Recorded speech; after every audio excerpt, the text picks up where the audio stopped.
Alboury Ndiaye est un des personnages historiques de l'histoire de notre pays. Roi de Jolof, un ancien royaume sur le territoire de l'actuel Sénégal, il est l'un des symboles de ce magnifique pays tout en étant un fervent guerrier contre la colonisation française. Ainsi donc, nous essayerons de retracer son parcours, de son enfance à ses glorieuses victoires, mais aussi de sa mort, ainsi donc de revivre dans nos cœurs et notre esprit l'histoire de ce valeureux guerrier.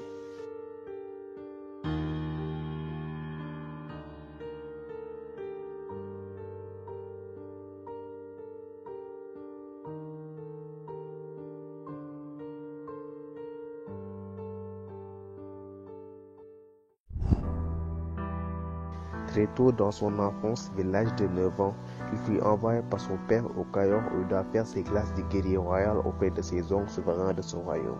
C'est donc dans la cour du Damel Bili Ngoné Latyr Fall qu'il grandit auprès de son oncle Lat Dior Ngoné Latyr Diop, dont il a été un des premiers guerriers. Il a su épauler ce dernier dans ses combats anticoloniaux et de plus leur a accompagné dans ses campagnes anticoloniales qui l'ont conduit à se battre au Saloum et au Sine. Il avait comme compagnon de lutte l'Almami Mama Diakhouba. Ainsi, Alboury a été un acteur de la guerre de Mama Diakhou contre le royaume syrien du Sine, duquel ce dernier perdra la vie à Somme. Toutefois, comme Lat Dior avait cédé aux pressions de ses généraux, il ne participera pas à la dernière bataille car il rentrera au Cayor bien avant le saut final. C'est juste après le retour au Cayor qu'il a été autorisé de rentrer au Jolof où il a été intronisé roi à Yang Yang en 1875. Cet événement fait en sorte qu'il fera face à une bataille fratricide contre ses frères qui organiseront une rébellion contre lui. En effet, ces derniers s'estimaient lésés car il avait des prétentions sur le trône du Jolof qui venaient de lui être confiées. En 1881, en vue de la lutte anticoloniale, le Damel Lat Dior convoqua au Cayor Alboury Ndiaye de Jolof, l'Almami du Fouta Abdoul Abou Kabar et plein d'autres royaumes encore pour combattre le danger qu'était la colonisation. Néanmoins, après plusieurs combats contre les colons, ils sont en difficulté. Les Français ayant repoussé les raids des résistants, Lat Dior est forcé de fuir au Jolof car au Cayor, les colons ont installé un damel favorable aux Français. Son cousin Amady Ngoné Fall, plus tard appelé Samba Laobé Fall. Néanmoins, récemment installé par les colons comme nouveau damel, Samba Laobé Fall projeta d'attaquer le Jolof avec l'aide du frère d'Alboury, qui souhaitait lui aussi régner à sa place. Toutefois, cela fut sans résultat, car le 6 juin 1886 à Guilé, les troupes de Samba Laobé Fall furent défaites. Alboury Ndiaye en profite pour attaquer le Cayor afin de réinstaller Lat Dior au pouvoir. Samba Laobé avouera ainsi sa défaite, mais les colons s'étant mêlés à cette histoire assassineront d'abord Samba Laobé, puis annexeront le Cayor pour le diviser en 6 provinces. C'est dans la suite de cette histoire qu'ils élimineront Lat Dior le 27 octobre 1886 lors de la bataille de Dékelé.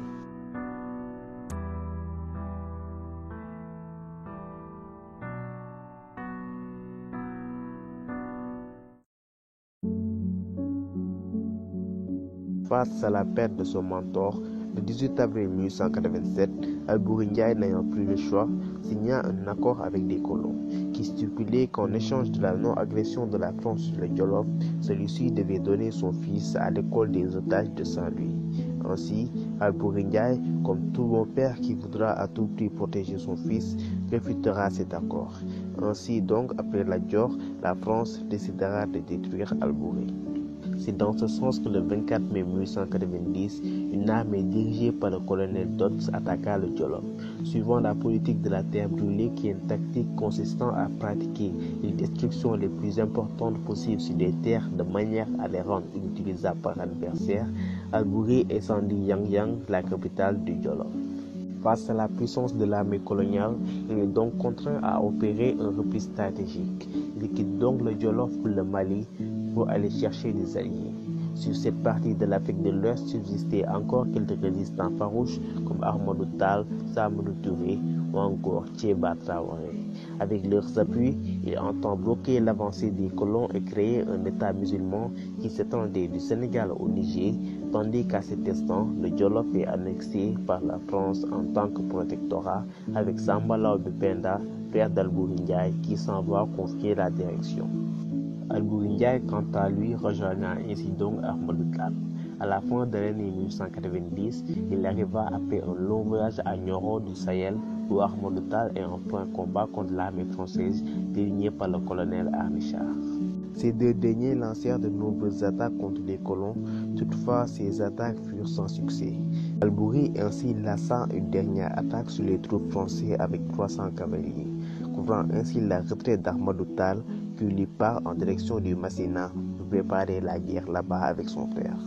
2 ans plus tard, Ahmadou, régnant depuis Bandiagara, prépare la guerre en tentant de s'allier avec Samori et Thiéba et de profiter de la région de Nioro où Madembassi, un roi favorable aux Français, était en pleine rébellion.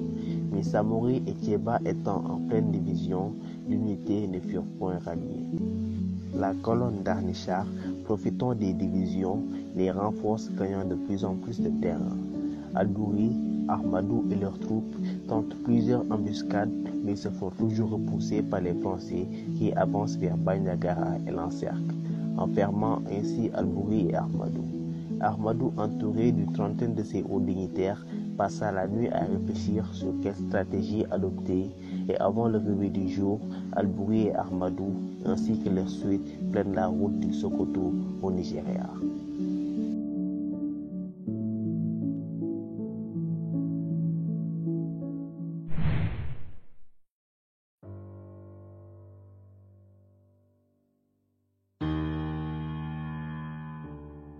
Face à ce danger inattendu, très vite le reste reprit la route de Sokoto. Étant enfin arrivé, mais pas dans la ville principale, il rencontra Abdurrahman, lui-même membre de la famille d'Ahmadou Tall. C'est avec lui qu'il fallait s'allier pour espérer vaincre les colons. Avant d'entrer dans la ville de Sokoto, Ahmadou tomba malade. Il s'arrêta ainsi donc pour camper. D'après les traditions, malgré son envie de rejoindre le sultan de Sokoto, Ahmadou pensait qu'il risquait la mort s'il rentrait à Sokoto, à cause de l'hostilité des Hausa à son égard, sachant que Sokoto était leur ville principale. D'après la tradition, après avoir reçu la visite de son père El Hadj Omar Tall, dans un rêve, durant une nuit, celui-ci lui conseillant d'en rester là. Quelques jours plus tard, la maladie l'avait pris durement, les gens l'empêchaient même de sortir. Il mourut donc en 1901. Albouri Ndiaye continua tout de même sa route seul vers Sokoto. Il continua seul le combat avec ses hommes les plus fidèles. Pendant ce temps, les colons français s'allièrent aux Hausa pour en finir. La tradition rapporte qu'Albouri Ndiaye sut que sa fin était proche, un jour où il sentit vraiment humilié.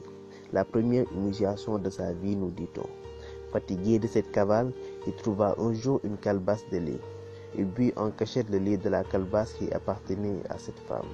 La femme arriva et accusa donc Albouri d'avoir bu son lait, mais Albouri le nia. Un garçon survint alors et l'accusa à son tour.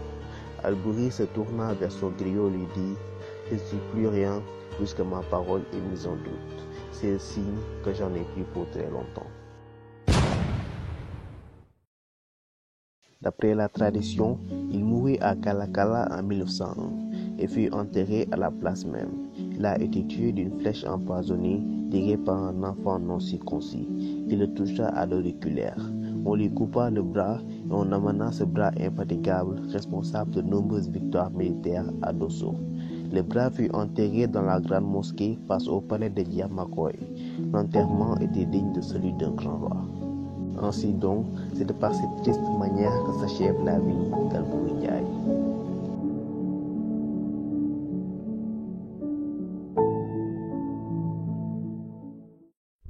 Albouri Ndiaye a été comme son mentor, un leader face à la colonisation. Il a reflété depuis toujours des valeurs africaines qui ont fait de lui aujourd'hui le monument qu'il est dans notre pays. De son vivant, il nous aura laissé un grand héritage spirituel, celle de nous battre pour nos droits, pour notre Afrique, pour notre Sénégal. Ainsi donc, nous pouvons aujourd'hui apprécier l'histoire de ce valeur de guerrier.